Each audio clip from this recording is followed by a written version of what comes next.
दोस्तों, हमारा देश भारत एक ऐसा देश है जहां हर धर्म के लोग रहते हैं और किसी भी धर्म के लोग किसी भी धर्म के भगवान की पूजा भी कर सकते हैं। हाँ, पर वहीं कुछ लोग इस देश में ऐसे भी हैं जो आए दिन भगवान के होने और न होने पर सवाल उठाते रहते हैं।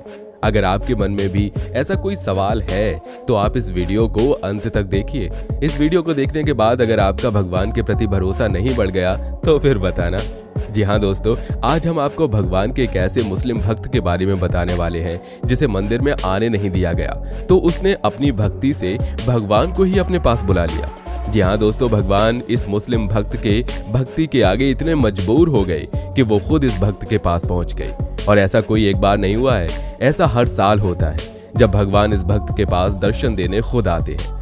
अगर आपको इस घटना के बारे में जानकर हैरानी हो रही है तो आप इस घटना की सच्चाई को खुद अपनी आंखों से भी जाकर देख सकते हैं। ये आप कहां देखेंगे, कैसे देखेंगे, इन सारे सवालों के जवाब आज हम आपको इस वीडियो में बताने वाले हैं। तो बस इसके लिए आप बने रहिए हमारे साथ वीडियो के अंत तक। दोस्तों, ये तो हम सभी जानते हैं कि भगवान भाव के भूखे होते हैं। वो अपने भक्तों में कोई भेद नहीं करते।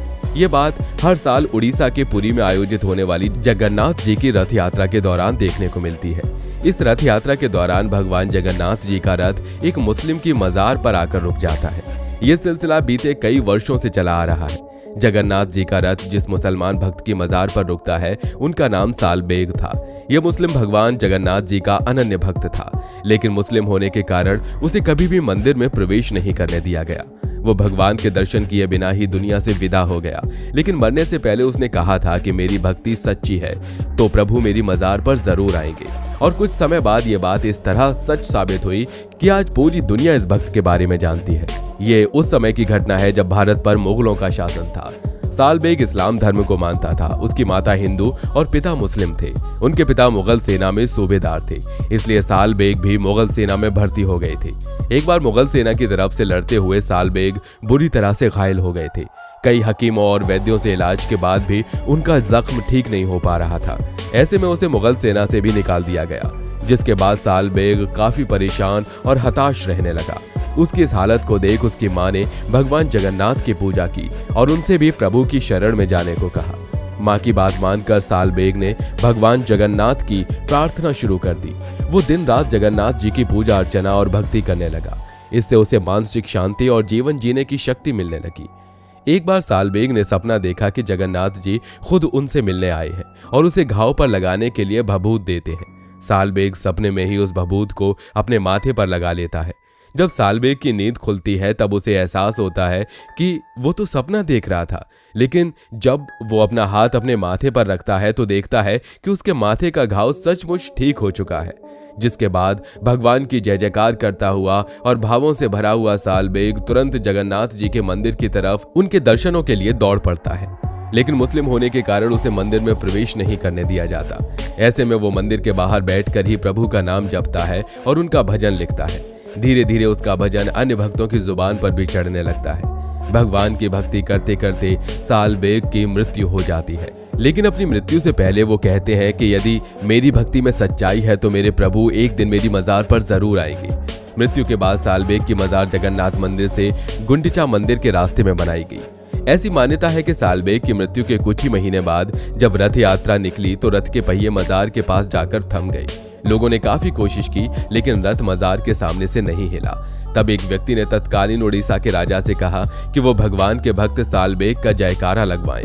उस व्यक्ति की सलाह मानकर जैसे ही सालबेग का जय घोष हुआ, रथ अपने आप चल पड़ा।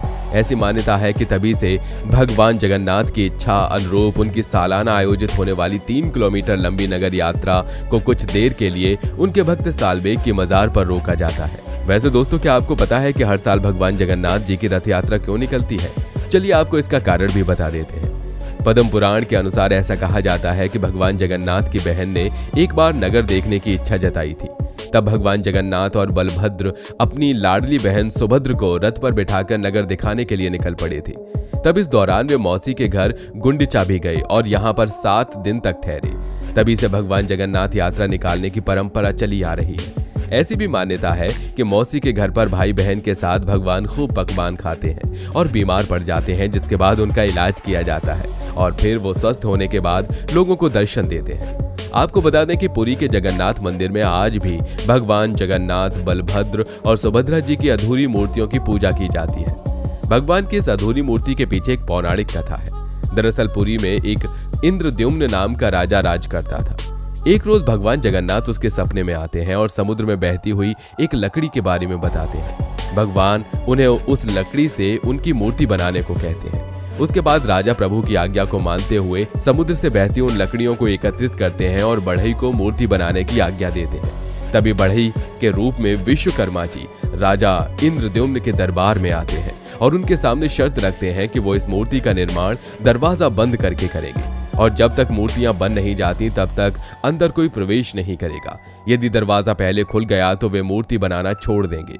इस शर्त को राजा ने मान लिया और मूर्ति बनाने का आदेश दे दिया, जिसके बाद बंद दरवाजे के अंदर मूर्ति निर्माण का काम हो रहा है ये जानने के लिए राजा हर दिन दरवाजे के बाहर खड़े होकर मूर्ति बनने की आवाज सुनते थे।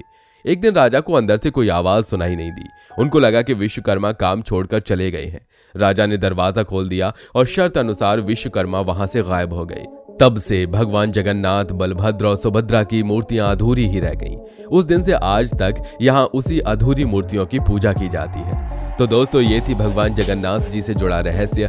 आपको इस रहस्य के बारे में पहले से पता था या नहीं, हमें नीचे कमेंट करके जरूर बताइएगा। और हाँ दोस्तों, जाने से पहले वीडियो अगर पसंद आई है तो वीडियो को लाइक करिए, साथ ही अपने दोस्तों के साथ शेयर करिए। और अगर आप हमारे चैनल पर नए हैं तो नीचे दिए गए लाल बटन को दबाकर चैनल को सब्सक्राइब जरूर कर लीजिए।